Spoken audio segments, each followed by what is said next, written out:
how to be social this summer, we need to be outside. We need to get out of the house. And I'm gonna explain how to do that without draining your social battery. If that sounds good to you, keep on watching. The first thing you need to do is to identify yourself and your social preferences. Are you an introvert, an extrovert, an ambivert, or an omnivert? So an introvert is someone who's typically shy, but more importantly, they get charged by being alone. They feel drained when they spend too much time with other people without having time with themselves. That's me. I can go out and hang out with my favorite people in the world all day, but at the end of it, when I come home, I'm sitting like this.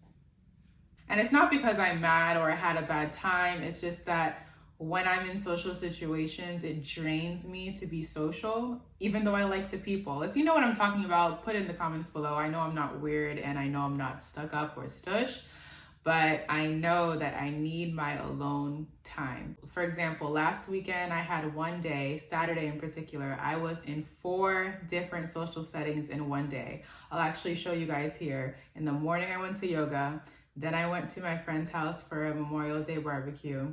Then I went to a meditation session at the studio that I teach at, and I finished the night off at my cousin's house because she was celebrating her friend's birthday. Loved every single person I was with and every place that I went, but I was so drained the next day.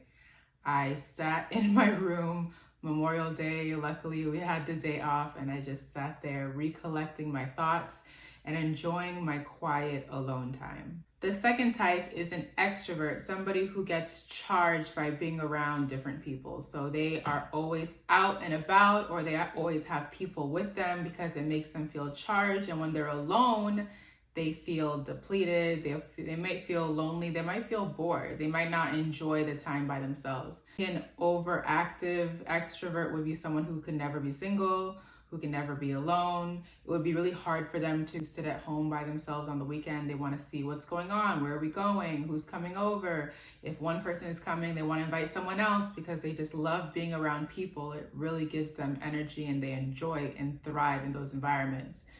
And now you can see how someone who's an introvert, more reserved, prefers being by themselves, and an extrovert, someone who prefers to be with people, can struggle having friendships because one person enjoys being alone and one person enjoys being with people. So the extrovert might always ask the introvert to hang out, and the introvert might decline a couple times, not because they don't like the extrovert, but because they enjoy their alone time. Now, the third type is the ambivert. This is somebody who is between an introvert and an extrovert.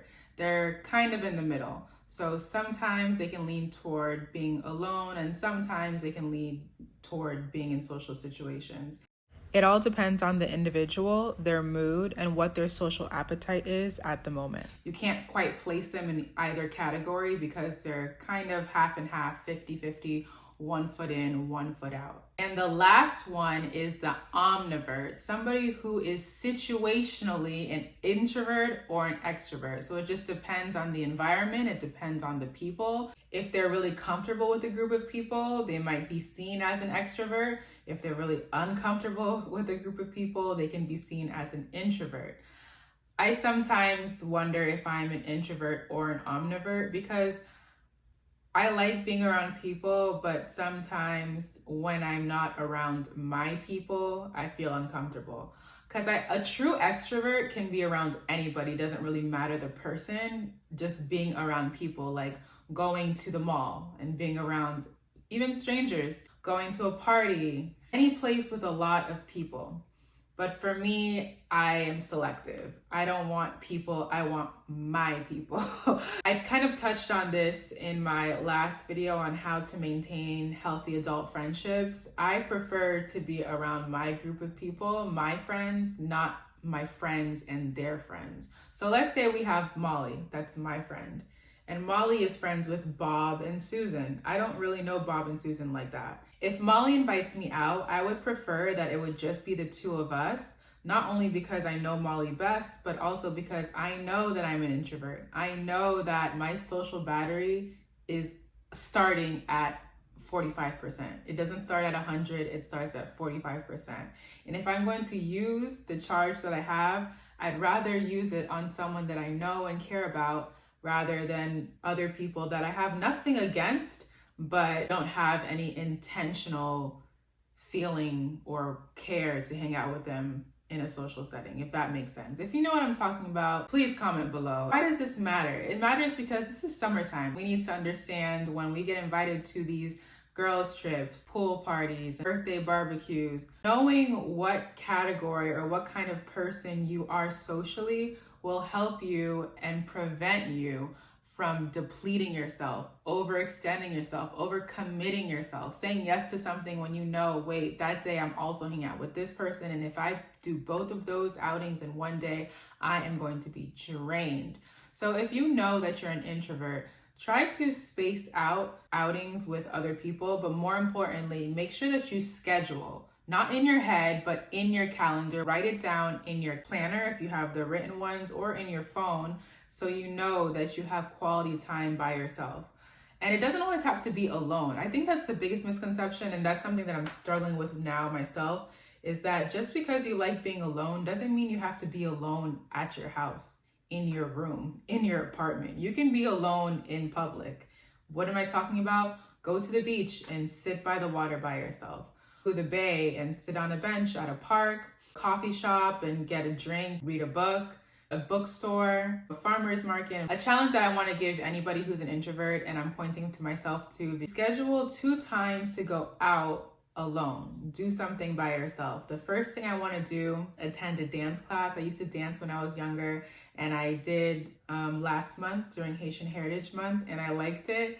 So I want to do that. I have a list of restaurants that I want to try, and I keep thinking to myself, I'll go this time with this person, and it never happens because I never schedule it. As an introvert, it can be intimidating to do things by yourself because it's more popular to do things in public, in groups. You see people on dates with their family, with their friends, and then you feel like, oh my gosh, I'm alone. Everybody's looking at me, but no one is. But in your head, you just feel like, I'm alone, I should be with somebody else. The third thing that I want to do is go to the movies by myself. Have you ever been to the movies by yourself? I've never been. My friend tells me, Faye, you have to go, just do it. But I'm putting it on my calendar. The Minion movie comes out this month, so when it comes out, I'm going to watch it alone.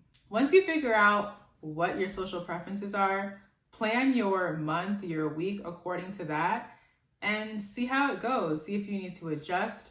Make sure that you think about your own comfort before you think about the events, because sometimes you see the flyer, you get the text message, and you're so excited about the outing, and then when you go or when you're done with it, you feel like, wow, maybe I should have charged alone before I went. Maybe I should have only done that one thing that day instead of tagging it on with something else that I had previously agreed to do. Pace yourself. That's all I have to say for this summer. If you're burnt out from work and from socializing because your battery is dead, be honest with yourself and enjoy the time alone. And if you're an extrovert and you enjoy being around people, maybe try being an introvert a little bit. Try doing something by yourself. I hope this video gave you something to think about in terms of how you're going to hang out with your friends and family this summer. Like, comment, and subscribe. I post every Friday at 1 p.m. If you have something that you'd like me to talk about, put it in the comments below. Here's my Instagram and my TikTok. And until the next video, please be safe and act accordingly. Bye.